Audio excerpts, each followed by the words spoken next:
করবেন আমাদের রুবেল স্যার। রাজবাড়ীর গোয়ালন্দ উপজেলার ঐতিহ্যবাহী বিদ্যাপীঠ লুটাস কলেজিয়েট স্কুলের ইন্টার ফুটবল টুর্নামেন্টের ফাইনাল খেলা অনুষ্ঠিত হয়েছে।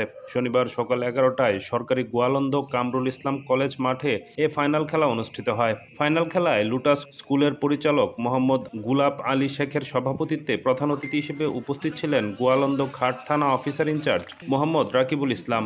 লুটাস কলেজিয়েট স্কুল মাধ্যমিক শাখার প্রধান শিক্ষক গোলাম মর্তুজা হেলালের সঞ্চালনায় বিশেষ অতিথি হিসেবে উপস্থিত ছিলেন সরকারি কামরুল ইসলাম কলেজের প্রাক্তন অধ্যাপক স্বপন কুমার, লুটাস কলেজিয়েট স্কুলের অধ্যক্ষ মামুনুর রশিদ, গোয়ালন্দ ফুটবল একাডেমির উপদেষ্টা ও প্রবাসী KM সুয়েল মাহমুদ, গোয়ালন্দ ফুটবল একাডেমির চেয়ারম্যান সাজ্জাদ হোসেন, সভাপতি গোলাম মোস্তফা সোহাগ সহ আর অনেকে।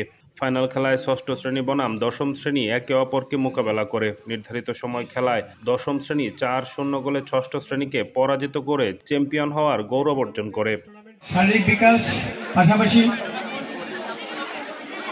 অন্যান্য যে পড়ালেখার বিকাশ, মনস্তাত্ত্বিক যে একটা বিষয় থাকে, এই মনস্তাত্ত্বিক বিষয়গুলো ঘটে থাকে। অর্থাৎ এই খেলাধুলার মাধ্যমে কিন্তু আমরা কি করতে পারি, আমরা মাদককে দূরে রাখতে পারি। আমরা চাচ্ছি আমাদের যারা সন্তান আছে, তোমরা হয়তো ছোটো, তোমরা হয়তো বুঝবে না যে মাদকটা কী জিনিস।